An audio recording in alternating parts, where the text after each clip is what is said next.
আসাদ সরকার থেকে সিরিয়ার মানুষ মুক্ত হলেও পুরোপুরি শান্তি ফেরেনি দেশটিতে। অন্তর্বর্তী সরকার দায়িত্ব গ্রহণের পরও একের পর এক হামলা চালিয়ে যাচ্ছে ইসরায়েল। চুক্তি লঙ্ঘন করে সিরিয়ার গোলান মালভূমির আরও ভেতরে প্রবেশ করেছে নেতানিয়াহুর বাহিনী। এই অঞ্চল দখল নেয়ার পর ইসরায়েলের প্রধানমন্ত্রী নেতানিয়াহু জানান, গোলান মালভূমি আজীবন থাকবে ইসরায়েলের। নেতানিয়াহুর এমন ঘোষণার পর এবার সিরিয়া ইস্যু নিয়ে মুখোমুখি হয়েছে 6 দেশ। প্রশ্ন হচ্ছে, কোন দেশ কার পক্ষ নিয়েছে? বিস্তারিত থাকছে শেখ ফরিদের রিপোর্টে। সিরিয়ার সঙ্গে ইসরায়েলের সীমান্তবর্তী এলাকা দখল করে নিয়েছে নেতানিয়াহুর বাহিনী। বাশার আল আসাদের ক্ষমতাচ্যুতির পর সুযোগ বুঝে এমন কাণ্ড ঘটিয়েছে ইসরায়েল। তবে তেল আবিবের এমন পদক্ষেপে ক্ষোভ প্রকাশ করেছে মধ্যপ্রাচ্যের মুসলিম দেশগুলো।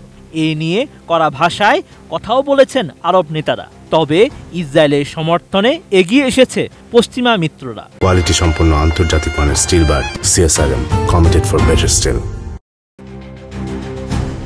অনেক দিন ধরেই গোলান মালভূমির উপর নজর ছিল ইসরায়েলের, কিন্তু ইরান রাশিয়ার অন্যতম মিত্র বাশার আল আসাদ ক্ষমতায় থাকায় এতদিন সেই স্বপ্ন পূরণ হয়নি ইসরায়েলের। কিন্তু আসাদের পলায়নের পর গোলান মালভূমির বাফার জোন দখলে নিতে দেরি করেনি তেল আবিব। দেশটি বলছে নিজেদের নিরাপত্তার কারণেই ওই অঞ্চল দখল করেছে ইসরায়েলি বাহিনী।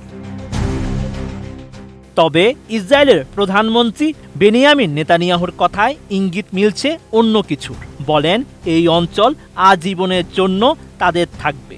স্পর্শকাতর এই অঞ্চল নিয়ে এবার মুখোমুখি হয়েছে 6 দেশ।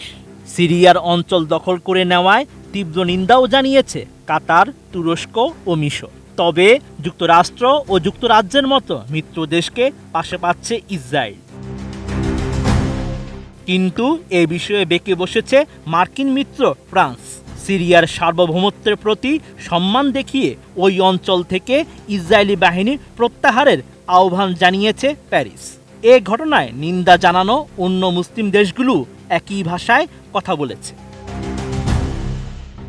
তবে তাতে কর্ণপাত করেনি ইসরায়েল। উল্টো সিরিয়া জুড়ে ব্যাপক বিমান হামলা চালিয়ে যাচ্ছে নেতানিয়াহুর বাহিনী। আর চলমান পরিস্থিতিতে সিরিয়ায় ক্ষমতা বদলের প্রক্রিয়া যাতে মসৃণ হয় সে বিষয়ে সহযোগিতার কথা জানিয়েছে যুক্তরাষ্ট্র।